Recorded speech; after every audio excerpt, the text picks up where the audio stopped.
Women Who Run with the Wolves by Clarissa Pinkola Estes. The Four Rabbinim. One night 4 Rabbinim were visited by an angel who awakened them and carried them to the seventh vault of the seventh heaven. There they beheld the sacred wheel of Ezekiel. Somewhere in the descent from farthest paradise to earth, one rabbi, having seen such splendor, lost his mind, and wandered frothing and foaming until the end of his days. The second rabbi was extremely cynical. I just dreamed Ezekiel's will. That was all. Nothing real happened. The third rabbi carried on and on about what he had seen, for he was totally obsessed. He lectured and will not stop with how it was all constructed and what it all meant.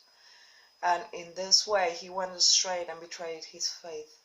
The fourth rabbi, who was a poet, took a paper in hand and a reed and sat near the window writing song after song, praising the evening dew, his daughter in her cradle, and all the stars in the sky. And he lived his life better than before. Who saw that in the seventh vault in seventh heaven, we don't know. But we do know that contact with the world wherein the essence reside causes us to know something beyond the usual hearing of humans, and fill us with a feeling of expansion and grandeur as well. When we touch the authentic fundament of one who knows, it causes us to react and act from our deepest integral nature. The story recommends that the optimal attitude for experiencing the deep unconscious in one of neither too much fascinating nor too little, one or of not too much awe, but either too much cynicism, bravery, yes, but not recklessness. Jung cautious in his magnificent essay that transcended function that some persons in their pursuit of the self will over aestheticize the God or self experience. Some will undervalue it. Some will overvalue it, and some who are not ready for it will be injured by it.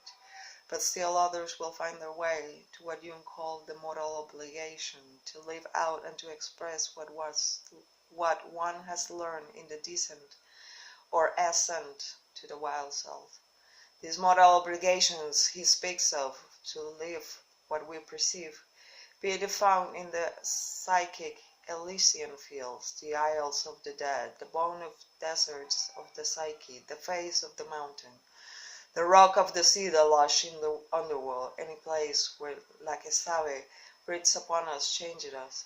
Our work is to show what we have breath upon, to show it, to give it out, to sing it out, to live it out in the topside world that we have received through our sudden knowings from body, from dreams, from journeys of all sorts.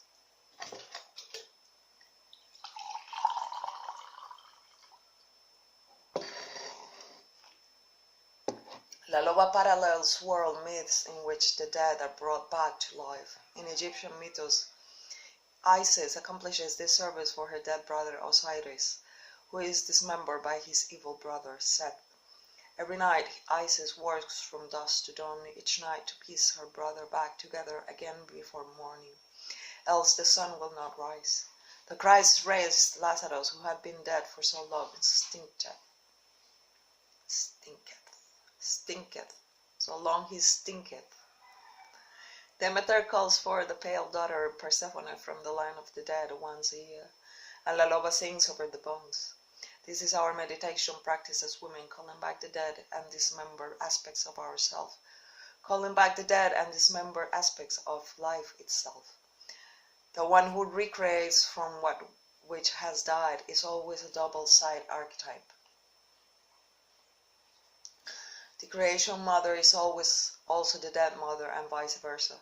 Because of this dual nature or double tasking, the great work before us is to learn to understand what round and about us and what within us must live and must die.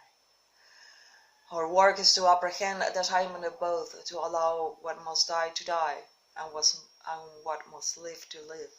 For women, el río abajo, río, the river beneath the river world, The Bone Woman home place contains direct knowing about seedlings, rootstock, and the seed come of the world. In Mexico, women are said to carry la luz de la vida, the light of life. This light is located not a woman's heart, not behind her eyes, but in los ovarios, in her ovaries, where all the seed stock is laid down before she is even born. For men exploring the deeper ideas of fertility and the nature of seed, the cross-gender image is the fury bag, los cojones, the scrotum. This is the knowing to begin in being close to the wild woman. When La Loba sings, she sings from the knowing of the los ovarios, a knowing from deep within the body, deep within the mind, deep within the soul. The symbols of seed and bone are very similar. If one has the root stock, the basis, the original part, if one has the seed corn, any havoc can be repaired, devastations can be resolved, fields can be rested, hard seed can be soaked to soften it, to help it break open and thrive. To have the seed means to have the key to life. To be with the cycles of the seed means to dance with life, dance with death, dance with life again. This embodies the life and the dead mother in her most ancient and principled form. Because she returns in these constant cycles, I call her life, death, life mother. If something is lost, it is she to whom one must appeal, speak with, and listen to. Her psychic advice is sometimes harsh or difficult to put into practice, but always transformative and restorative. So when something is lost, we must go to the old woman who always lived in the out-of-the-way pelvis. She lives out there, half in, half out of the creative fire. This is a perfect place for women to live, right next to the fertile huevos, their eggs, their female seeds. There the tiniest ideas, the largest ones, are waiting for our minds and actions to make them manifest. Imagine the old woman as the quintessential 2-million-year-old woman. She is the original wild woman who lives beneath and yet on the top side of the earth. She lives in and through us, and we are surrounded by her. The deserts, the woodlands, and the earth under our houses are 2 million years old, and then some, and then some. I'm always taken by how deeply women like to dig in the earth. They plant bulbs for the spring. They poke blackening fingers into mucky soil, transplanting sharp-smelling tomato plants. I think they are digging down the 2-million-year woman. They are looking for the toes and her paws. They want her for a present to themselves, for with they feel of peace. For with her they feel of a peace and at peace. Without her they feel restless. Many women I've worked with over the years began their first session with some variation of, well, I don't feel bad, but I don't feel good either. I think that condition is not a great misery when it comes from not enough muck. The cure, La Loba. Find 2-million-year-old woman. She is caretaker of the dead and dying of woman things. She is the road between the living and the dead. She sings the creation hymns over the bones. The old woman, wild woman, la voz mitológica.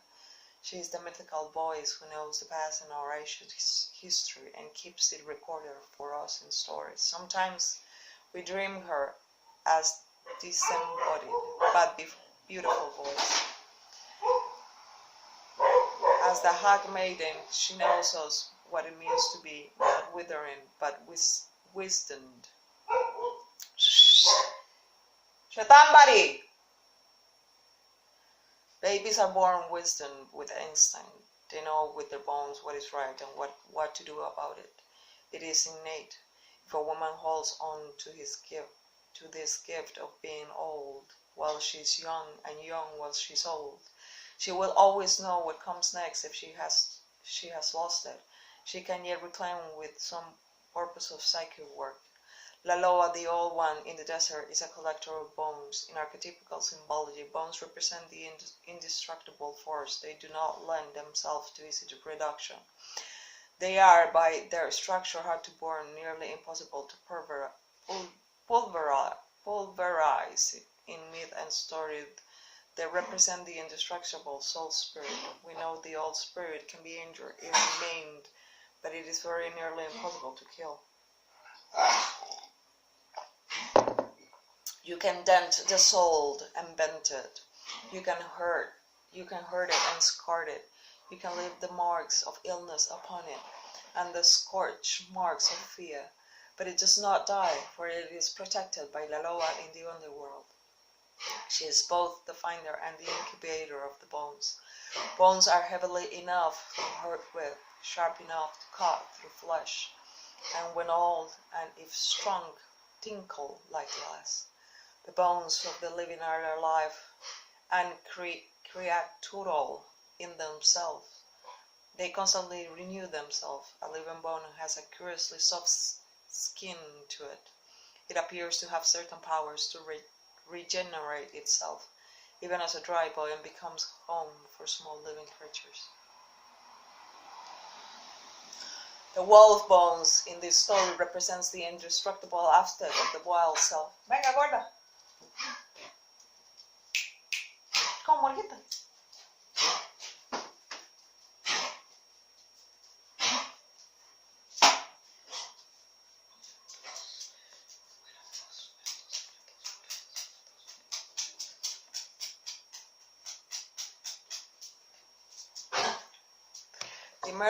The metaphors in this story typify the entire process of bringing a woman to her full instinctual, wildish senses. Within us, the All One who collects bones. Within us, the art of soul bones, of this wild self. Within us, the potential to be fleshed out again as the creature, as we once were. Within us are the bones to change ourselves and our world. Within us is the breath and our truth and our longings. Together they are the song, the creation hymn we have been yearning to sing. This does not mean we shall walk about with our hair hanging in our ears, or with black green claws with fingernails. Yes, we remain human, but also within human woman is the animal instinctual self. This is not some romantic cartoon character that has real teeth, true snarl, huge generosity, unequal hearing, sharp claws, genitals, and pure breast. The self must have freedom to move, to speak, to be angry, and to create. This self is durable, resilient, and possesses high intuition. It is self which is knowledgeable in the spiritual dealings of death and birth. Today the All One inside you is collecting bones. What is remaking? She is the soul safe, the builder of the soul home. Ella lo hace a mano. She makes and remakes the soul by hand. What is she making it? What is she making for you? What is she making for you? Even the best of worlds, the soul needs refurbishing. From time to time, refurbishing.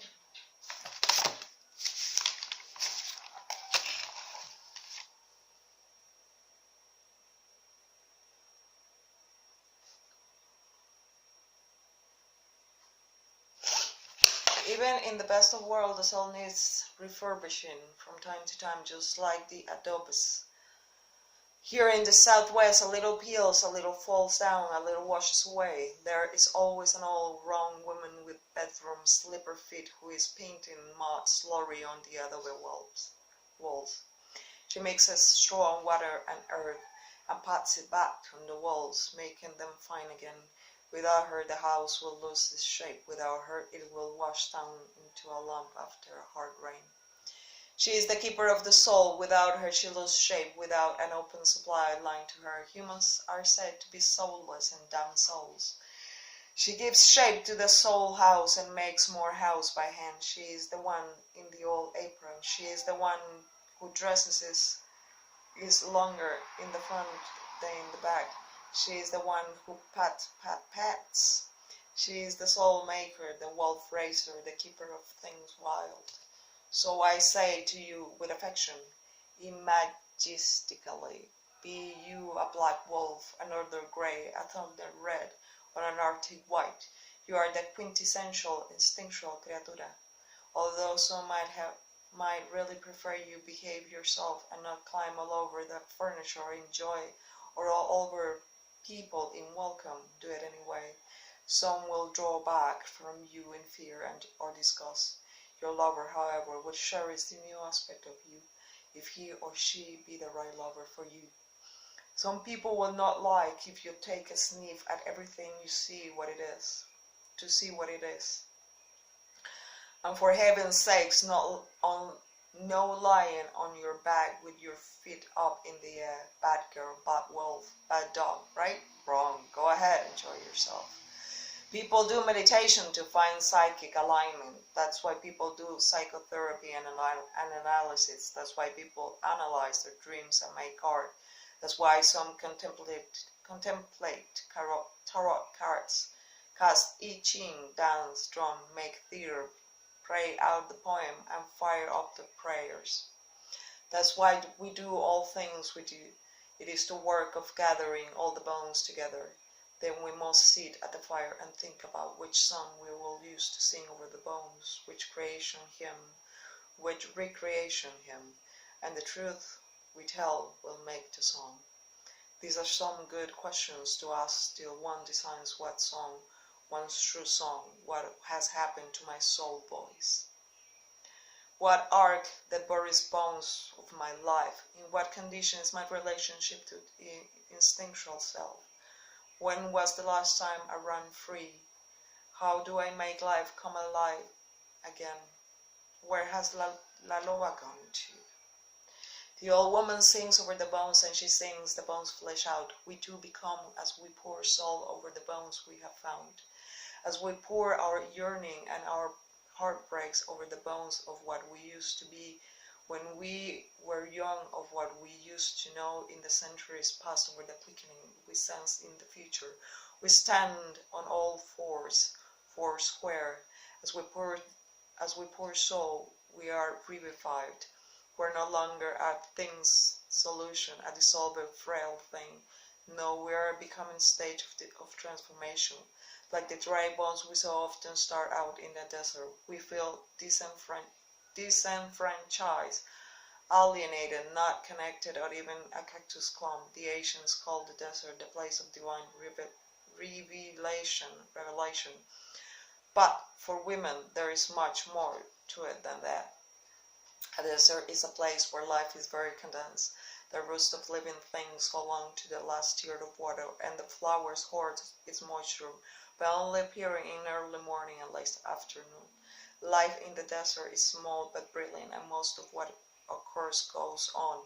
This is like the lives of many women. The desert is not lush like a forest or a jungle. This is very intense and mysterious on its life forms. Many of us have lived desert lives, very small on the surface and enormous under the ground. La Loa shows us a pressure of things that can come from all sorts of psychic distribution.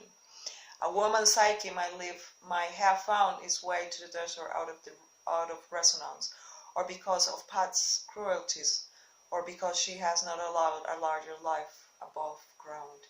So often a woman feels then she lives in an empty place where there is maybe just one cactus with one brilliant red flower on it, and then in every direction 500 miles of nothing.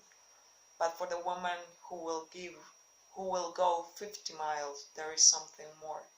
A small brave house, an old one she has been waiting for. Some women don't want to be in the psychic desert. They hate the frailty, the separateness of it. They keep trying to crank a rusty jalopy and bump their way down the road to a fantasized, shiny city of the psyche.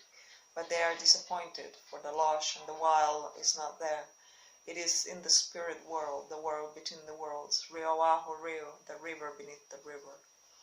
Don't be a fool. Go back and stand under one red flower and walk straight ahead for that last hard mile. Go up and knock on the all-weather door. Climb up to the cave. Crawl through the window of dreams. Sniff the desert and see what you find. This is the work we have to do. Do you wish psychoanalytic advice? Go gather bones.